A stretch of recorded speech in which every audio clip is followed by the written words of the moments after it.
Okay, so those of you brave enough to try this one, since I'm not one to back down to a challenge, when the notes say to do this using the double angle formula, I'm going to do this using the double angle formula. So I'm looking at negative root 3 over 2 equals 2 sine theta cosine theta. I can subtract the negative root 3 over 2 over, or add it over, and have that equal to 0, but I don't really have anything that I can do to it. So I was thinking about how to solve this, and I thought, well, if I can make this all squared, then I have a sine squared and a cosine squared, and I can write them in terms of each other. But you can't do that if they're only to the first power. So I'm going to go ahead and multiply this one times a half to get that 2 out of there, and multiply this one times a half. And so I have negative root 3 over 4 equals sine theta cosine theta. Now I'm going to square both sides. That's a legitimate way to work a problem, right? You can do the same thing to both sides, so we're good. So I have 3 over 16 equals sine squared theta cosine squared theta. And now I can write either of those in terms of the other one and give me something that I can work with. So I'm going to stick with sine squared and write cosine squared in terms of sine squared. So we remember our sine squared and cosine squared identities.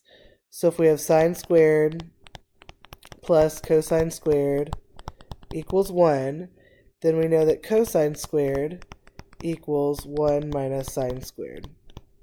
So I'm going to write this cosine squared as 1 minus sine squared.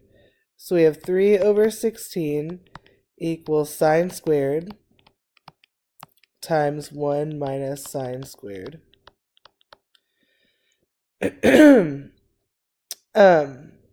Then I'm going to distribute that in, move over the 3/16 and factor it.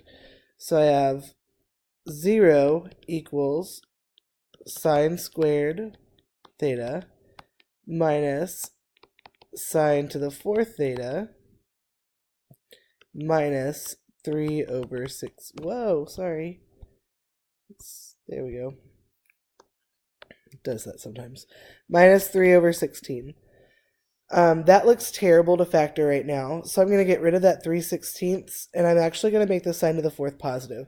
So if I multiply everything here by negative 16, I have 0 equals negative 16 sine squared theta plus 16 sine to the 4th theta minus 3. Obviously that's not written in order, so I'm going to rewrite it. 0 equals 16 sine to the 4th minus 16 sine squared minus 3. Factor this. So this is quadratic form, right? We have a squared right here and a 4th right here. So we need to find factors of, what is that, 16 times 3, 48. Factors of 48 that subtract to be 16.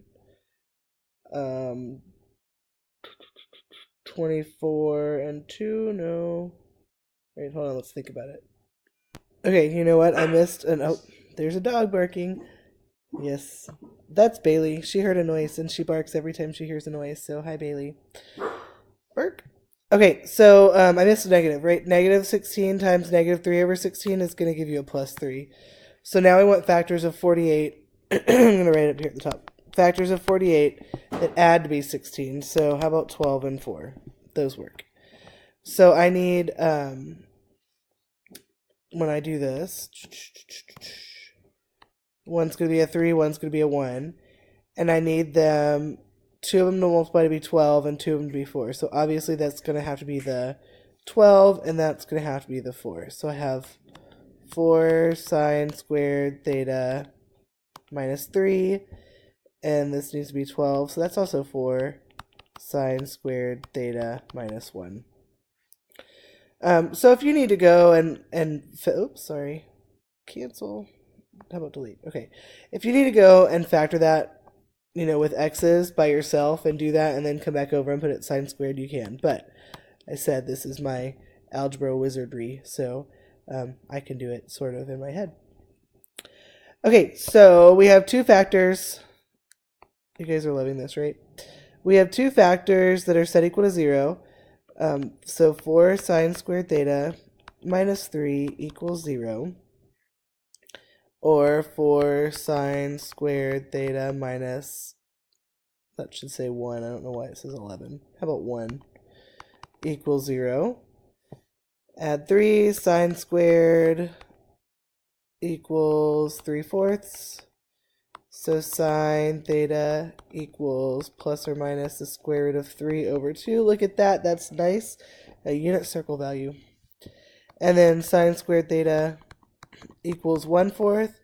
So sine theta equals plus or minus the square root of 1/4, which is 1/2. So we have two unit circle values. This is really big. Theta, I'm going to come way up here to the top. Theta equals, so where is my sine plus or minus square root of 3 over 2? So sine is plus or minus square root of 3 over 2 right here, right here, right here, right here. So I get pi over 3 plus pi k. And I get 2 pi over 3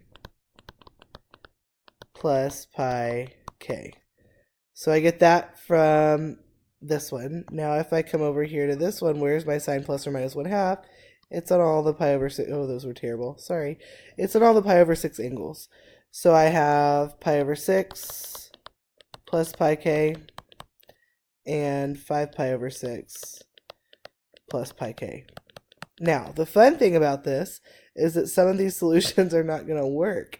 So I found all of them, but now I have to plug them in back to my original equation, which is negative root 3 over 2 equals 2 sine theta cosine theta. And I have all of these thetas. So I need to plug in the pi over 3, the 2 pi over 3, the pi over 6, and the 5 pi over 6. The reason why they might not all work is because I squared both sides, right? And I have to have my answer end up to be a negative number. So if I have a positive times a positive, it's not going to work. So think about that. If I have a positive times a positive and it's not going to work, where are both things going to be positive? Everything's going to be positive right here in the first quadrant, right? Or everything's going to be negative in the first quadrant. So this one is not going to work if we plug it in.